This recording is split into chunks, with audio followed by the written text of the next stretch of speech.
Assalamualaikum warahmatullahi wabarakatuh. Halo semuanya, kembali lagi dengan saya di sini.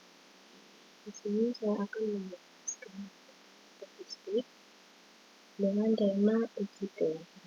UJT ini yaitu uji yang digunakan untuk membedakan hasil dari dua kelompok atau mencari perbedaan yang bersama.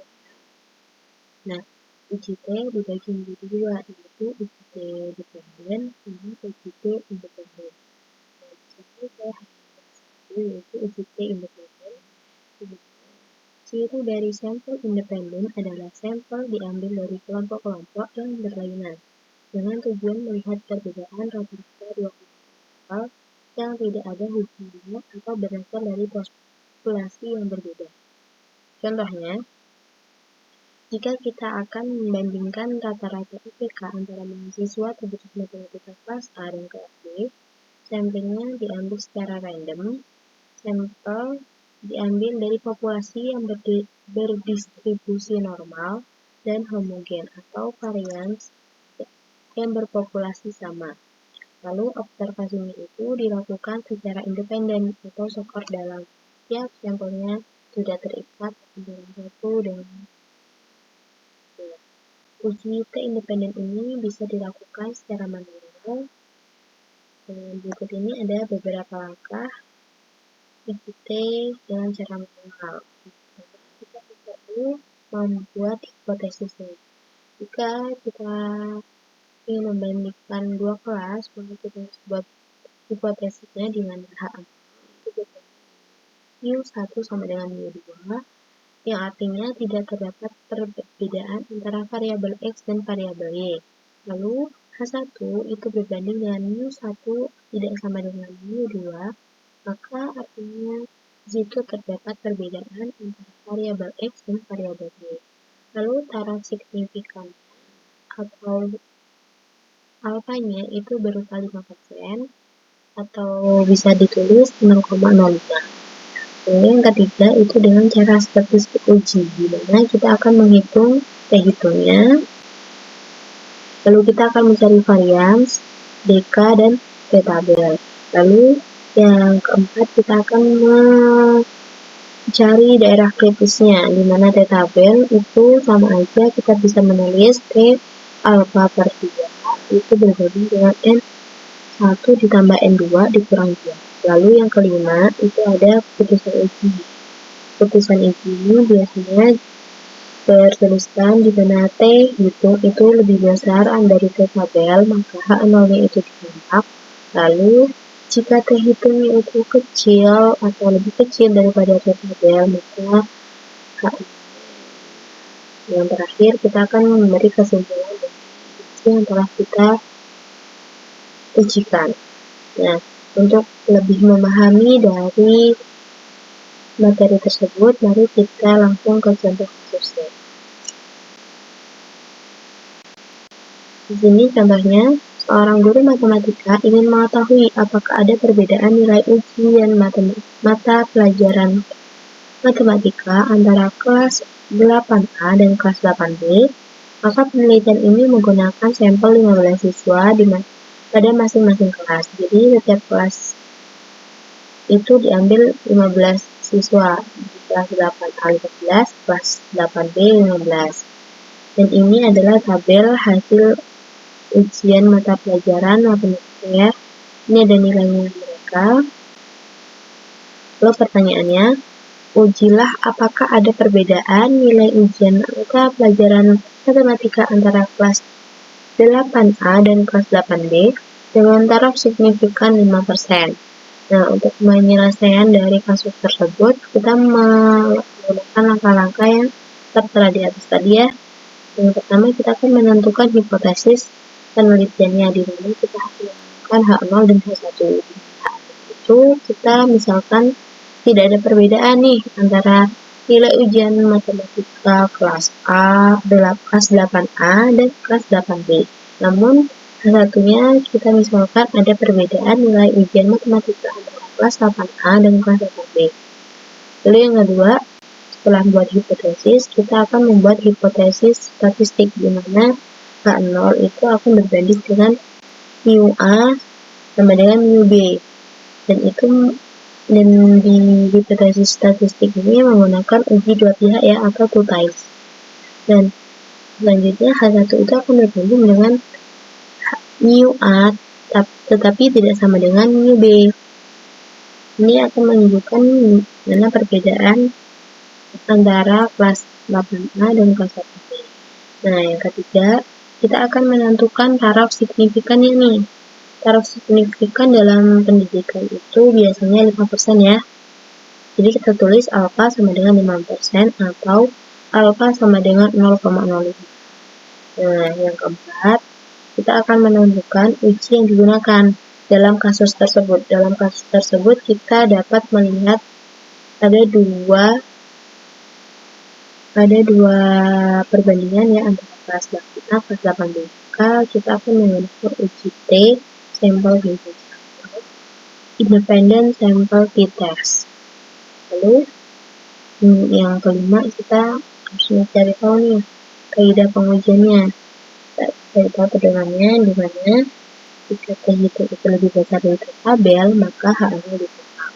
Lalu bagaimana jika T hitungnya itu kurang atau lebih kecil daripada T tabel, maka H0-nya diterima. Oke, itulah pedomannya, dan yang kelima kita menentukan dan tabelnya.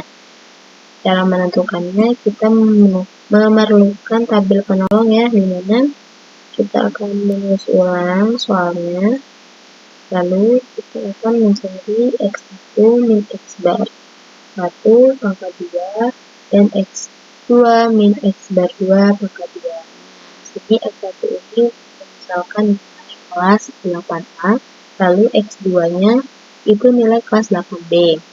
Nah, kita jumlahkan nih, maka hasilnya untuk kelas 8 itu ada 5,1, 152,1, 160,4, dan sampai 312,1.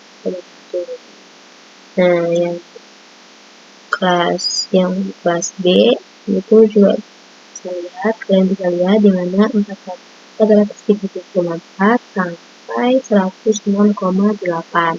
Setelah kita mencari itu, kita akan menjumlahkan semuanya ya, di mana kelas 8 nilai kelas 8A itu kita jumlahin akan mendapatkan hasil 1090, lalu kelas 8B dapat 970, lalu hasil perhitungan dari X1 min X bar 1 sama 2 itu dijumlahin, hasilnya jadi 1771,3. Dan yang B itu mendapatkan 4981,3. Setelah didapatkan, kita akan lanjut ya perhitungannya, di mana B kita akan menghitung rata-rata dari setiap kelas, di mana yang satu itu merupakan kelas A, kelas 8A, dan yang kedua itu kelas 8B. Maka X barnya kita jumlahkan sigma ya, sigma X1 per N1, di mana sigma X1 itu tadi kita dapat hasil 1090.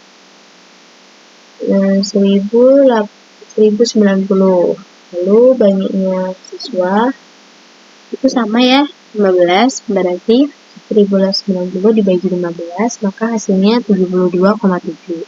Lalu untuk rata-rata atau X bar 2 itu sama aja seperti X1, seperti X bar 1, di mana sigma X bar 2 per N2 berarti jumlah siswa kelas 8B itu ada 970, lalu dibagi dengan N2 itu jumlah siswanya, yaitu jumlahnya 15, hasilnya 64,7. Nah, selanjutnya untuk menghitung nilai varians, di mana varians itu kita lambangkan dengan S, angka 2. S1 itu merupakan variabel 1 atau siswa kelas 8, dan S2 itu varians dari siswa kelas 8B. Nah, yang pertama ini ada siswa untuk siswa kelas 8. Terus rumusnya itu ada sigma X1 min X bar 1 pangkat 2 per N1 min 1. Maka hasilnya didapat 1773 per 14 dengan mendapat hasil 120. Kemudian untuk varians 2 kita mendapatkan 14.983 per 14 dengan mendapat hasil 355,8. Setelah mendapatkan varians, kita akan menghitung nilai T hitungnya, di mana T hitung itu X bar 1 dikurang X bar 2 per akar N1 min 1 X varians 1 ditambah N2 min 1 varians 2 per N1 ditambah N2 min 2 dikali 1 per N1 ditambah 1 per N2. Lalu kita masukkan saja yang telah diketahui, di mana X bar 1 itu hasilnya 3,7, sedangkan X bar 2 itu 64,7. Lalu N1 ini sama ya 15, N2 ini juga 15. Lalu varian 1 ini bisa dilihat dari di atasnya, itu ada 126,5. Dan varian 2 ini ada 355,8. Lalu N1 N2 sama ya 15 ditambahin lalu dikurangin 15. Lalu N1 ini 1 per N1 ini kita tulis 1 per 15 ditambah 1 per 15. Kita dapatkan hasil 8,8 per 5 per 7. Lalu hasilnya yaitu 1,417. Setelah mendapatkan hasil T hitung nih, sekarang kita akan mencari T tabelnya. Nah, untuk T tabelnya sendiri, kita bisa lihat pada T tabel yang ada di Chrome atau di Google. Kalian bisa cari T tabel ya. Nah, kita cari ketentuannya dulu nih dengan cara taruh signifikannya kan 5%. Karena ujinya 2 pihak, maka kita bagi 2. Jadi 0,5 itu dibagi 2, maka menjadi hasil 0,625. Lalu DF-nya kita dapatkan N2 yaitu 30. Ini 30, kenapa 30? Karena satu kelas itu 15, kelas A15, kelas B15, kita jumlahin jadi 30 dikurangi 2, 28. Sehingga untuk kriteria tabelnya kita dapat lihat di mana 0,028 gitu. Dia dapatkan hasil 2,048. Kalian bisa lihat di tabelnya ya. Di tabelnya itu udah ketentuan, kalian bisa klik Google. Karena kita sudah mempunyai T hitung dan T tabel, lalu kita bandingkan nih, di mana T hitungnya ini kan 1,41, lalu T tabelnya 2,048. Dilihat dari menarik kesimpulan nih bahwa T hitung itu ternyata lebih kecil daripada T tabel. Maka dapat disimpulkan bahwa H4 itu diterima, dan artinya tidak ada perbedaan nilai ujian statistik antara kelas 8A dan kelas 8B. Nah, ini adalah cara manual dari uji T independen. Nah, untuk cara lebih efikasnya kita bisa menggunakan aplikasi ya seperti Excel dan SPSS. Dan di video kali ini saya akan menjelaskan menggunakan Excel. Oke, langsung saja ke Excel ya. Instan. Kita salin dulu ya, soalnya ini adalah data dari soal yang saya salin. Itu kita akan buka data. Pada data ini ada data analyze. Namun jika di laptop kalian ada data analyze, kalian bisa pergi ke file, lalu pilih option, yaitu admins. Kalian pilih analyze letak itu. Nah, kita klik yang analyze itu, terus kita klik OK. Akan muncul data indeksnya nih. Sudah muncul, kita bisa klik data indeksnya. Ini ada pilihannya nih, kita akan menggunakan uji apa? Ini kan kita belajar tentang uji T. Jadi kita cari uji T dengan ketentuan independen. Itu berbeda ya. Klik ya. Simple assumption equal variance. Lalu kita klik OK. Dan di input ini ada pilihan kita masukkan variabel 1. Nah, variabel 1 ini kita ambil dari kelas 8A. Jadi kita blok 1 sampai 11 ya. Oke. Untuk variabel kedua, jadi kelas 1 ke itu kita sudah dimasukkan, kita pilih yang output option. Di output option ini output rank. Habis itu di sini kalian gimana nih, kalian akan melakukan akan ya. Kalau sudah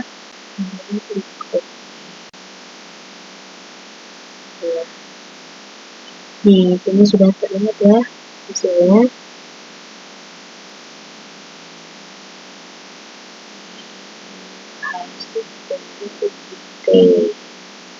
Kita kaji dulu.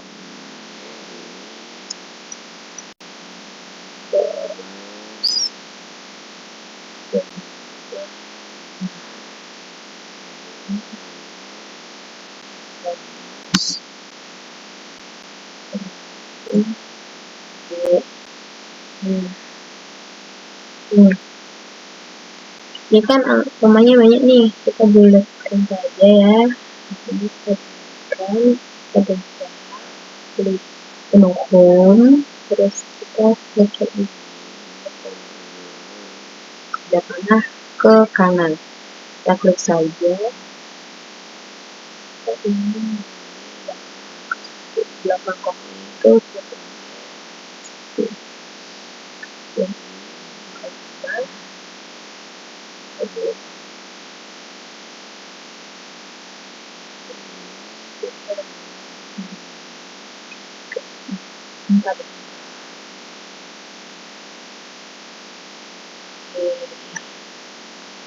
sudah terlihat ya.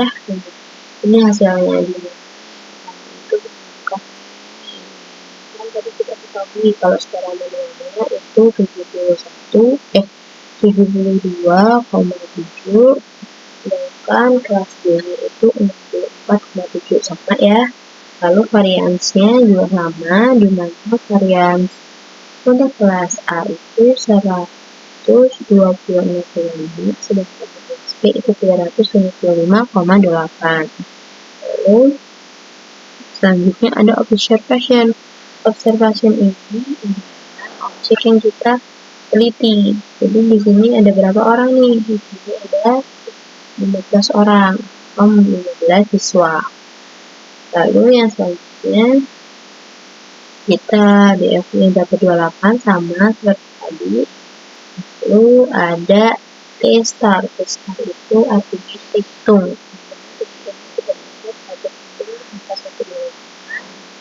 Sama ya ternyata. Lalu kata hitung kita sudah dapatkan, lalu kita akan mencari T tabel.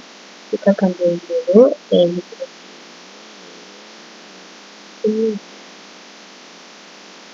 Nah, untuk T tabelnya kita bisa lihat pada T kritik one file. Jadi ada satu pihak. Namun dalam pembelajaran kali ini kita menggunakan dua pihak. Jadi kita cari yang two file. Kita buat itu jadi file.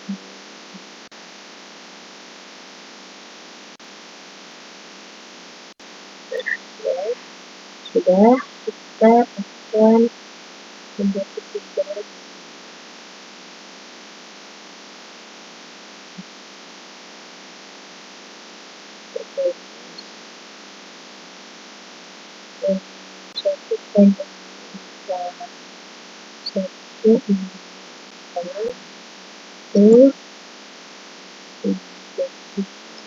2,6.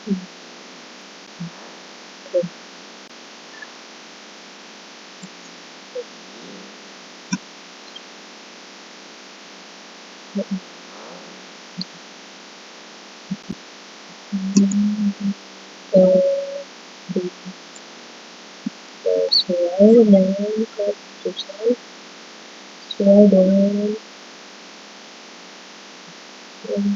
sesuai dengan penjelasan kerja.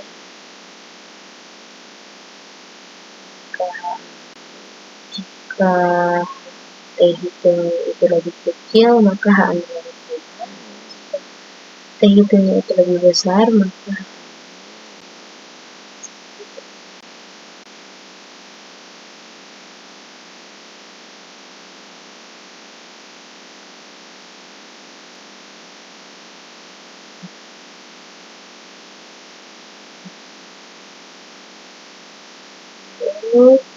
kita sudah mendapatkan nih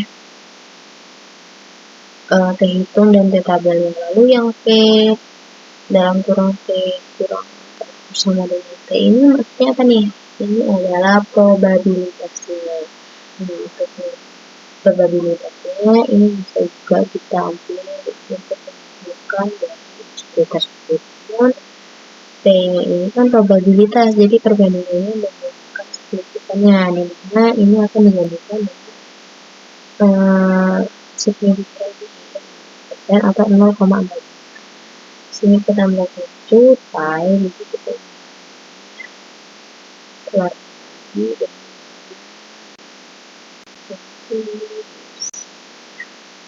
ini kan ada ini common satu ya.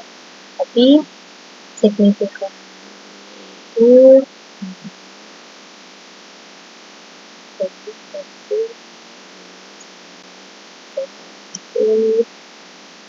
kecil daripada yang besar.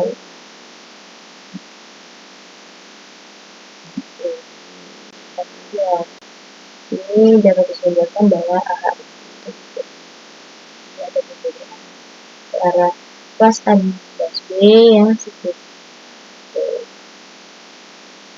Oke, mungkin cukup sekian tutorial yang mendapatkan kesempatan. Assalamualaikum warahmatullahi wabarakatuh.